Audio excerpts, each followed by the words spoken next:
Hello বাজার সবাইকে আসসালামু আলাইকুম। আশা করি সবাই ভালো আছেন। আজকে আমি আপনাদের সাথে কথা বলবো সুজুকি GSX R250। এই বাইকটা নিয়ে তেমন কোনো একটা গুরুত্ব নাই, তারপরে আমি ভিডিওটা দিছি যদি কেউ দেখে। প্রতিবারের মতো প্রথমে বাইকটার ইঞ্জিন নিয়ে কথা বলি। বাইকটা হচ্ছে একটা স্পোর্টস ক্যাটাগরির বাইক এবং ইঞ্জিন টাইপ হচ্ছে 248cc 2 cylinder DOHC liquid cooling system.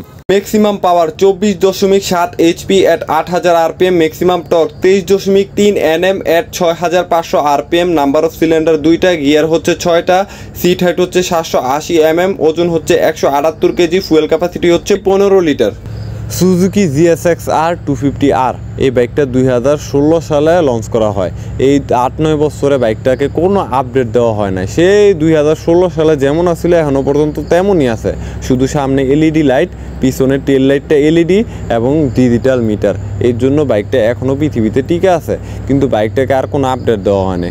বর্তমানে একটা 200-250cc বাইকের মধ্যে যদি টেলিস্কোপিক সাসপেনশন দেওয়া হয়, এটা কি ভাই বালা দেওয়া যায়? অবশ্যই বালা দেওয়া যায় না।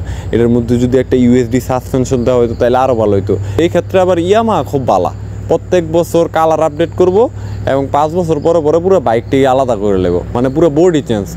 এই ক্ষেত্রে আমার ইয়ামাহাটা ভাল লাগে, কিন্তু সুজুকির এই অভ্যাসটা আমার একদম ভাল লাগে না। মানে একটা বাইক যদি আল্লাহর রাস্তা যদি লঞ্চ করতে পারে, এটা 10-15 বছর হয়ে গেলেও কোনো আপডেট নেই, ভাই চলতেছে চালা, এই অবস্থায় চালা। কেরে ভাই তুঙ্গ বাইক কি কম বেচা হয়? বাইকটা হয়তো বা বাংলাদেশে আসলে এটার দাম হইতে পারে 6 লাখ টাকার আশেপাশে, বেশি একটা হইব না। কিন্তু সুজুকি লগে ভাই কোনো বিশ্বাস নেই। সুজুকি কোম্পানির দাম লয়ে আমার কোনো বিশ্বাস হয় না, কারণ সুজুকি জিক্সার 150 আছে। এটা যখন বাংলাদেশে লঞ্চ হয়েছিল 2021 মনে হয়েছিল না 22-এ হয়েছিল, আমার সঠিক খেয়াল নাই। ওই সময় বাইকটার দাম আসছিল 2,85,000 টাকা। তাহলে এখন 2024-এ এই বাইকটার দাম কত হয়েছে? 3.5 লাখ টাকা। তাহলে এক বছরে বাইকের দাম বাড়াই দিছে 70,000 টাকা, কারণ বাইকটা একটু দেখছে চলতেছে, এমনি খালি দাম বাড়াই দিছে। খালি একটাই বোকা দিছে যে ডলারের দাম বেড়ে গেছে, ডলারের দাম বেড়ে গেছে। খালি এই বোকাদা 70,000 টাকা দাম বাড়াইছে। এগুলো সুজুকি কোম্পানির অবস্থা। আমার এই দামার কারণে সুজুকি কোম্পানিটা আমার ভালো লাগে না।